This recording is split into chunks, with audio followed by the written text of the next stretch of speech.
बिस्मिल्लाहिर्रहमानिर्रहीम। अल्लाहुम्मा सल्लि अला सय्यिदिना मौलाना मुहम्मद नबील उम्मी व अला आलिहि वसल्लम तस्लीमा। अगर कोई शख्स इस दुरूद पाक को जुमातुल मुबारक के दिन असर की नमाज के बाद अपनी जगह पर बैठकर 80 मरतबा पढ़े तो अल्लाह तबारक व तआला उसके 80 बरस के गुनाहों को मुआफ़ फरमा देता है। और वो वक्त कबूलियत भी है। जो शख्स ये कहता है कि मेरी दुआ कबूल नहीं होती, इतना अरसा हो गया, तो उसके लिए आज ये वीडियो बहुत ही प्यारी है। तो उसमें उसके लिए ये दर्स है कि वो मगरिब की नमाज से तक जो है ना वो दुरूद पाक पढ़ता रहे।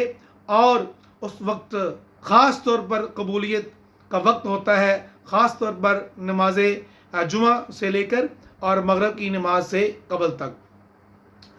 तो उस वक़्त कसरत से या सलामों का विर्द कर दे या दुरूद पाक पढ़ता रहे, तो इंशाअल्लाह ताला जब वो मस्जिद के अंदर इत्काफ भी करेगा, इस नीयत से बैठेगा, अल्लाह तबारक व तआला के दर पर हाजिर रहेगा और अल्लाह तबारक व तआला से जो भी दुआ करेगा इंशाअल्लाह ताला कबूल होगी।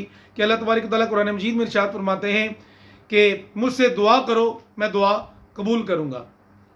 तो अल्लाह तबारक व तआला की बारगाह में ये दुआ है कि हमारी दुआओं को वो शर्फ़ कबूलियत से नवाजे।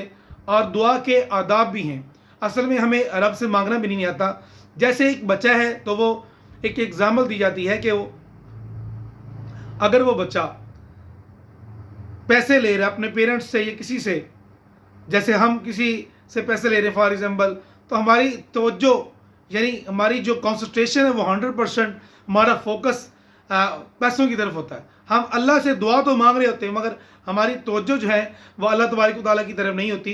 दुआ मांगने के आदाब ये हैं कि दोनों हाथ जैसे ये बे आपस में मिलती है और इसका किबला आसमान की तरफ हो, चेहरे के बराबर हो या सीने के बराबर या इतने बुलंद हो कि बगलों की सफ़ेदी नज़र आए। तो हमारे नबी पाक सल्लल्लाहु अलैहि वसल्लम इस कदर जो है ना वो दुआ में मशगूल होते, गिड़गिड़ाते, गिरिया उजारी फरमाते, आंसू बहाते। तो हमें भी अल्लाह तबारक व तआला की तरफ तवज्जो करनी चाहिए। और एक बात और याद रखनी चाहिए हमें कि दुआ के वक्त जो है वो आसमान की तरफ नज़र नहीं करनी चाहिए, क्योंकि इससे जो है ना वो नज़र की कमज़ोरी का भी कहा जाता है कि नज़र इससे कमज़ोर होती है। अल्लाह तबारक व तआला हमें जो है ना वो दुआ के आदाब को मलहूज़ खातर रखते हुए जो है ना वो दुआ मांगने की तौफीक अता फरमाए, दुआ के आदाब के मुताबिक हमें दुआ मांगने की तौफीक अता फरमाए। अस्सलामु अलैकुम व रहमतुल्लाहि व बरकातुहू।